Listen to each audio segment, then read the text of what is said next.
तो भैया आप सभी को पहले दिल से राम राम। मैं मुकेश चंद्रगुण नोएडा भारत से, और द मैकेनिकर के इस चैनल पे भाई बहुत बहुत शुक्रिया भाई, थैंक यू। आपने बहुत सपोर्ट दिखाया है। और अब मैं ये लाइव सेशन का एक Q&A सेशन है, लाइव सेशन नहीं, एक Q&A सेशन है। इसमें मैं कुछ सवाल लूँगा जो लोगों के फीडबैक आए हुए हैं, और फीडबैक एक से ज़्यादा आए हुए हैं। तो मैं सबसे विनती करूंगा कि आप फीडबैक दीजिए तो सिर्फ एक जगह दीजिए। बहुत सारे लोग मतलब 10-10, 15-15 फीडबैक देते हैं। तो मैं उन्हीं सवालों में से कुछ सवाल मैंने उठाए हैं जो सबके लिए फ़ायदा हो सकता है। और एक पहला जो फीडबैक आया है वो रविंदर वर्मा जी का है। यदि पेट्रोल गाड़ी में डीजल पड़ जाए और 60 किलोमीटर चल जाए तो क्या होगा? कोई विशेष प्रॉब्लम होगा इंजन के अंदर की, होगा क्या? देखिए, पेट्रोल गाड़ी के अंदर डीजल डल जाएगा तो वो डीजल इंजेक्टर के थ्रू कंबर्शन चैम्बर में जाएगा। तो पहली बात कि इंजेक्टर में थोड़े प्रॉब्लम होने के चांसेस हैं, नहीं भी है, इंजेक्टर तो खैर किटविट है। जब कंबर्शन चैम्बर में चला जाएगा उस टाइम में जब कंबर्शन होगा, इमिशन होगा, उस केस में डीजल उतना बर्निंग नहीं हो पाएगा। पेट्रोल जो रहेगा वो बर्निंग हो जाएगा, डीजल टोटली जल नहीं पाएगा। और वो डीजल चूँकि एग्जॉस्ट के थ्रू निकल भी नहीं पाएगा तो पिस्टन के सतह पे रुका रहेगा। और ज़्यादा क्वांटिटी में जब डीजल हो जाएगा तो डीजल कहाँ जाएगा? पिस्टन के साइडों से बहने लगेगा, पिस्टन रिंग पे पहुँचेगा। तो इससे पिस्टन रिंग कटने के चांसेज हैं। लेकिन कब? जब 50 किलोमीटर से ज़्यादा गाड़ी चला जाए, 50 किलोमीटर तक, 50 किलोमीटर तक कोई दिक्कत नहीं है इंजन के अंदर। लेकिन यदि 50 किलोमीटर से ज़्यादा चलाएंगे तो आपका पिस्टन रिंग घिसने के चांस होंगे। और मैं आपको एक चीज़ बता देता हूँ कि जब भी हम बोर कराते हैं, स्लीव चेंज कराते हैं, तो स्लीव थोड़ा सा ओवर साइज आती है। तो उसको काटने के लिए जो हम मटेरियल यूज करते हैं वो डीजल या मिट्टी का तेल ही यूज करते हैं। मिट्टी का तेल उसमें स्लीव में डालते हैं और फिर उसे मशीन से कटिंग करते हैं, ग्राइंडर मशीन से। तो यानी तेल जब जाएगा पिस्टनों के रिंगों पे, जब डीजल पहुंचेगा ना और बहुत ज़्यादा चलाएंगे तो पिस्टन रिंग कटने के चांस होगा। बस इंजेक्टर और पिस्टन रिंग, इसके अलावा कोई नुकसान नहीं होगा, कोई दिक्कत नहीं होगी, ठीक है।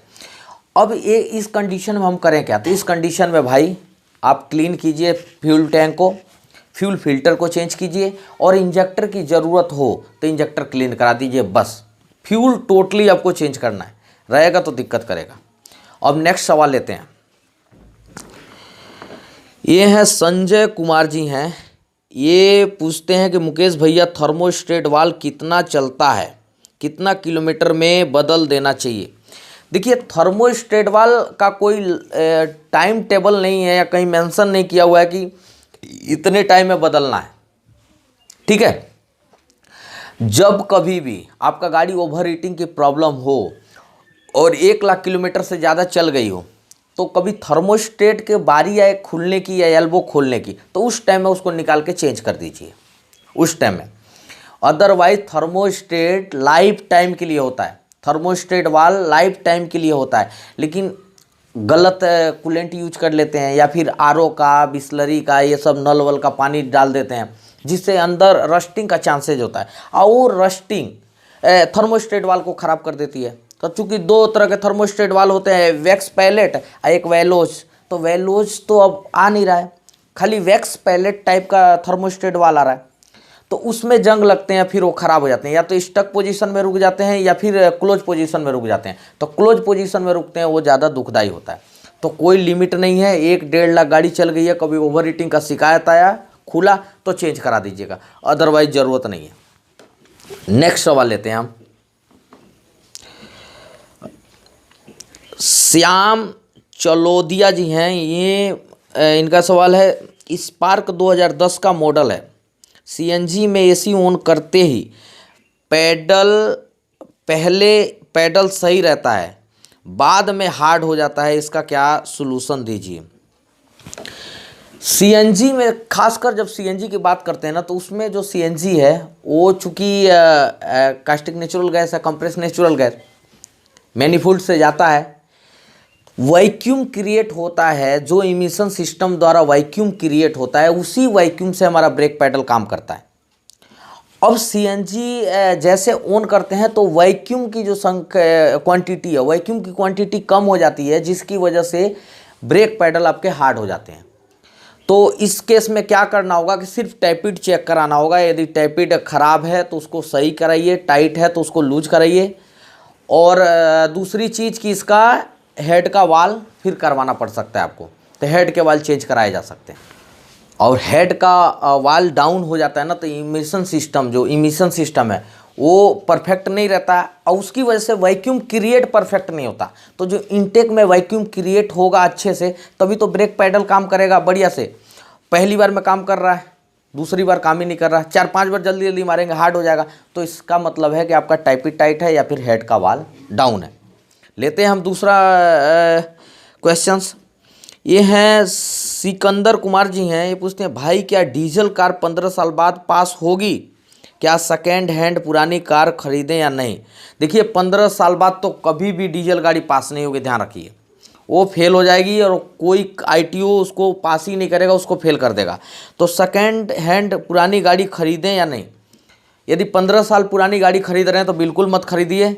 आप 8 साल पुरानी गाड़ी खरीद सकते हैं डीजल का। 10 साल के ऊपर तो खरीदिए मत, जाइए मत, कोई फ़ायदा नहीं।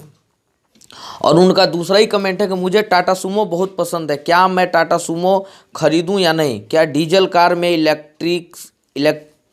इलेक्ट्रिसिटी या सीएनजी लग जाएगी? देखिए पहली बात कि 10-15 साल की पुरानी गाड़ी है तो कोई फ़ायदा नहीं है उसको ख़रीदने से, कोई समझदारी नहीं है। और डीजल गाड़ी में आप बता रहे हैं कि इलेक्ट्रिसिटी हो जाएगी क्या, या फिर सीएनजी लग जाएगी? देखिए इलेक्ट्रिक तो हो जाएगी गाड़ियाँ, इलेक्ट्रिक के लिए वो इंजन हटाना पड़ेगा, मोटर और बैटरी लगानी पड़ेगी, तो उसके लिए बहुत ज़्यादा लंबा खर्चा आ जाएगा। अभी कंपनियां ट्राई कर रही हैं, कुछ कंपनियों को टेंडर देके सरकार, ताकि इलेक्ट्रिसिटी बहुत सारी गाड़ियां हो जाएं, पर अभी सक्सेस नहीं है, तो अभी कोई कुछ कहा नहीं जा सकता। दूसरी चीज़ आपने किया कि सीएनजी लग जाएगी क्या?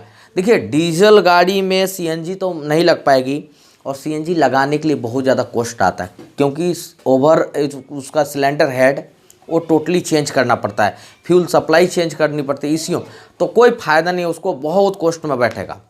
तो इससे बढ़िया है उस गाड़ी को ना ही लिया जाए तो बेहतर ऑप्शन है। नेक्स्ट जो सवाल है योगेश मिश्रा जी का है, क्या बात है। मेरे क्वांटो कार से टर्बो के पास से एयर लीकेज होने की आवाज़ आ रही है, जबकि turbo, intercooler, air filter, air flow sensor सब ठीक है। देखिए टर्बो आपका सही होगा डेफिनेटली, कोई दिक्कत नहीं है, शिकायत नहीं है, लेकिन जो एयर लीकेज की जो सीटी के साउंड आते हैं वो फिटिंग में प्रॉब्लम रहेगा तो साउंड आ जाएगा। चूँकि क्वांटो में डबल टर्बो है, उसके फिटिंग कोई भी पाइप, एक छोटा पाइप भी लीक कर गया तो वो साउंड क्रिएट करेगा, या फिर टर्बो का जो हाउजिंग है उसका बोल्ट लूज रह गया, साउंड क्रिएट करेगा। जो टर्बो के एक्चुएटर्स हैं वो लूज कर गए, साउंड क्रिएट करेगा। तो ज़रूर फिटिंग में ही प्रॉब्लम आती है, ऐसे देखा है मैंने। टर्बो सही है तो आपका फिटिंग में ही प्रॉब्लम है ज़रूर, और जब भी साउंड जाएगी, फिटिंग ओके करेंगे तो दोबारा से टर्बो को खुलवाइए, एक एक चीज़ को सही से फिटिंग कराइए, वार्सल पैकिंग सैकिंग सारा, कोई पैकिंग छूट जाएगी तो भी सीटी मारेगी। तो खुलवा के दोबारा से मैकेनिक से एक एक चीज़ अच्छे से टेस्ट करा के उसको लगवाइए, सीटी नहीं मारेगी। लेते हैं अगला क्वेश्चन, संतोष वदिगर जी का है, जिन्होंने क्वेश्चन किया कि सर जी मेरे डीजल गाड़ी में ग्लो प्लग अंदीरी टूट गया है, इससे कुछ नुकसान होता है क्या? अंदर टूट गया है तो कोई नुकसान नहीं होगा। डीजल गाड़ी है, स्टार्टिंग इंस्टेंट करने के लिए, जल्दी स्टार्टिंग हो, इसके लिए वो हीटर प्लग यूज किया जाता है। लेकिन चूंकि अंदर ही टूट गया है, एक टूट गया, कोई दिक्कत नहीं है, कोई परेशानी नहीं आएगी, आप चलाते रहिए। यदि आप चाहते हैं कि फिर भी कि पूरा प्रॉपर करवाया जाए तो उसके लिए आपको खरादिया पे लेके जाना पड़ेगा, और खरादिया उसको ड्रिल के द्वारा निकाल देगा बढ़िया से, कोई दिक्कत नहीं रहेगी। लेते हैं नेक्स्ट क्वेश्चन, जो कि पूछे हैं कुमार अंकित जी हैं। भाई साहब अगर इंजन का कोई सिलेंडर काम करना बंद कर दे तो क्या चेक इंजन लाइट जलेगी या नहीं? और क्या हेड गैस्केट खराब होने पर भी चेक इंजन लाइट जलेगी या नहीं? देखिए चेक इंजन लाइट जलने का जो मैटर है आपका, आपने बताया है कि सिलेंडर खराब हो, जब एक सिलेंडर काम नहीं करेगा तो इमिशन अच्छा नहीं होगा, गाड़ी मिसफायर करेगी, और जब O2 सेंसर उस मिसफायर को डिटेक्ट करेगा तो आपका चेक इंजन लाइट जलना स्वाभाविक है। तो कभी भी गाड़ी मिसफायर करेगी तो चेक इंजन लाइट जलेगा ही जलेगा। दूसरी चीज़ कि आपने बताया कि हेड गैस्केट खराब हो तो भी जलेगा क्या? बिल्कुल जलेगा। जब हेड गैस्केट खराब होती है तो भी गाड़ियाँ मिसफायर करती हैं। और मिसफायर करेगी, नॉक सेंसर डिटेक्ट करेगा, ईसीयू को बताएगा, वो चेक इंजन लाइट जलाएगा। लेकिन कई बार मिसफायर नहीं करता है हेड गैस्केट में, खाली हेड गैस्केट जला रहता है। तो जब हेड गैस्केट जला रहता है उस समय में जब इमिशन अंदर का अच्छा नहीं होगा या लीकेज सिलेंडर के अंदर होगा, तो ये चूँकि चेक इंजन लाइट जो है ना, ये इमिशन की लाइट है, इसको चेक इंजन लाइट बोलते हैं। वो चूँकि इमिशन की लाइट है, और जब कोई भी सिलेंडर का इमिशन सही नहीं होगा तो चेक इंजन लाइट डेफिनेटली जलेगी। और कई चीज़ मैंने देखी है कि जब गैस्केट लीक होता है तो कूलेंट की तरफ से बाहर फेंकने लगता है, तो थोड़ा बहुत माइनर लीकेज हो तो कोई जलेगी नहीं, लेकिन ज़्यादा लीकेज हो तो डेफिनेटली जलेगी ही जलेगी। नेक्स्ट क्वेश्चन जो लेता हूँ मैं, इन्होंने पूछे हैं, आशीष कुमार साहू जी हैं, कितने ऑयल में कितना फ्लश डालना सही रहेगा। देखिए फ्लश तो पहली बात कि अच्छा कंपनी का यूज कीजिएगा, चाहे लिक्विड मोली हो, 3M हो, एब्रो हो, अच्छे ट्रीटमेंट से ये इंजन फ्लश होते हैं। लेकिन कितना डालना चाहिए, तो पहली बात कि कार के लिए स्पेशल वो डब्बा ही आता है, पर फिर भी आपको नहीं पता कितना डालना चाहिए कितने ऑयल में, तो मैं बता देता हूँ 10% हिस्सा डालना चाहिए। यदि 1 लीटर यूज कर रहे हैं तो उसका 10% आपको 100 ग्राम यूज करना पड़ेगा। वहीं आप 2 लीटर यूज कर रहे हैं तो उसके लिए 200 यूज करना पड़ेगा, 200 ml। अब 3.5 लीटर डल रहा है गाड़ी में तो 350 ml यूज करना पड़ेगा, यानी जितना भी इंजन ऑयल हमारी गाड़ी के अंदर है उसका 10% डलेगा। आप 10% से क्वांटिटी को कम भी कर सकते हैं, मतलब मिनिमम 10% रहता है। अब किसी गाड़ी में 7 लीटर डलता है तो 700, जाहिर सी बात है 2 डब्बे डालने पड़ेंगे छोटे छोटे 300 ml के, तो 10% डलता है जितना भी इंजन ऑयल होगा। नेक्स्ट जो क्वेश्चन पूछा है सुशील शर्मा जी हैं, राम राम भैया जी, राम राम जी। मेरे पास नई बाइक सिटी 100 है जो अभी अक्टूबर में लिया हूँ, उसका इंजन इंडिकेटर चल ही रहा है कंटिन्यू, 5वीं सर्विस हो गई है, गाड़ी एक हाथ की है, काम से चलाता हूँ, इधर उधर नहीं चलाता, उसका इंजन इंडिकेटर बंद नहीं हो रहा है, क्या समझते हैं भैया, बता पाएंगे। अभी लगा पाऊंगा समय, कोई मैकेनिक मिल नहीं रहा है, इसलिए लॉकडाउन में आपकी वीडियो देखी, अच्छा लगा, यूट्यूब पर सर्च मारा, बहुत बढ़िया। देखिए जो चेक इंजन लाइट आ रही है, चूँकि आपका सिटी 100 बाइक है तो उसके कई सारे सेंसर बाहर निकले हुए रहते हैं, और स्वाभाविक है कि बच्चे किसी सेंसर का तार निकाल दिए हों या फिर कोई सेंसर पत्थर से टूट गया हो, तो आप सारे सेंसरों को, इंजन में लगे हुए जितने सेंसर हैं उसको आप फिजिकली टेस्ट कीजिए कि किसी का तार टूटा तो नहीं है, कोई सेंसर का कपलर निकला तो नहीं है, या फिर कोई सेंसर डैमेज तो नहीं हो गया है। यदि कोई भी सेंसर डैमेज नहीं हुआ है तो आप चाबी को 2-3 बार ऑन ऑफ करके रीसेट कर सकते हैं, या फिर वो आ रहा है तो कोई दिक्कत नहीं है, जब लॉकडाउन खुलेगा तब जाके करा सकते हैं। उससे कहीं से कहीं तक भी कोई परेशानी नहीं है, आपकी गाड़ी रास्ते में बंद नहीं हो सकती उससे, ठीक है। चेक इंजन लाइट से येलो कलर की देती है, तो फिजिकली टेस्ट कर लें। कोई सेंसर टूटा होगा तो समझ जाइए उसी का है, यदि नहीं टूटा होगा तो जब सर्विस सेंटर में जाइएगा तो उसको बोलिएगा, वो चेक कर लेंगे, कार स्कैनर लगा के जो फॉल्ट कोड आएगा उस पर देख लेंगे या फिर रीसेट मार देंगे, तो कोई घबराने वाली बात नहीं है। नेक्स्ट जो क्वेश्चन मैं लेता हूँ ये है रणवीर सिंह जी का है, i20 इलाइट पेट्रोल में एसी ट्रिप बार बार क्यों करता है। देखिए i20 की बात नहीं है, एसी ट्रिप करना सारी गाड़ियों में है, और गाड़ी के अंदर एसी का गैस कम हो जाएगा तो आपकी गाड़ी का एसी ट्रिप करेगा, गैस ज़्यादा हो जाएगा तो गाड़ी की एसी ट्रिप करेगी, यानी गैस मायने रखता है। 100 गाड़ियों में 90 गाड़ियों में शिकायत सिर्फ गैस को लेकर है, गैस कम रहेगी तो भी ट्रिप, ज़्यादा रहेगी तो भी ट्रिप।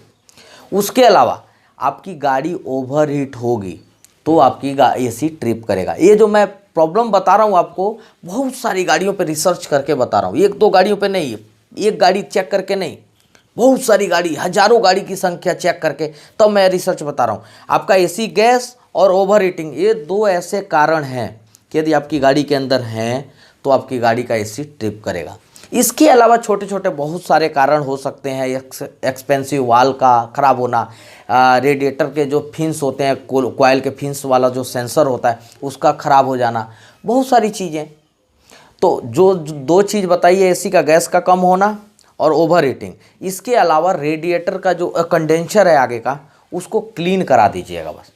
तो ये 3 काम कीजिए, ये तीनों में ही प्रॉब्लम्स हैं, तभी आपका एसी गैस बार बार ट्रिप मार रहा है।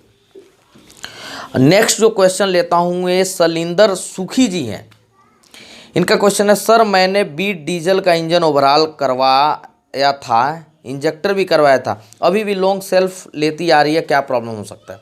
देखिए, बीट डीजल है और आपने इंजन करवाया है तो इंजेक्टर में ही प्रॉब्लम हो सकते हैं। तो आपको चेक क्या करना है, फर्स्ट में थोड़ा सा पेट्रोल लेना है कपड़े में और उसको थोड़ा सुंघाना है। यदि पेट्रोल सुंघाते इंस्टेंट स्टार्ट हो तो समझ जाइए कि इंजेक्टर में ही प्रॉब्लम है। यदि पेट्रोल सुंघाने के बाद भी लंबा सेल्फ लेके स्टार्ट हो रही है तो आपका बैटरी और सेल्फ, ये दो चीज़ का प्रॉब्लम रहेगा। ठीक है,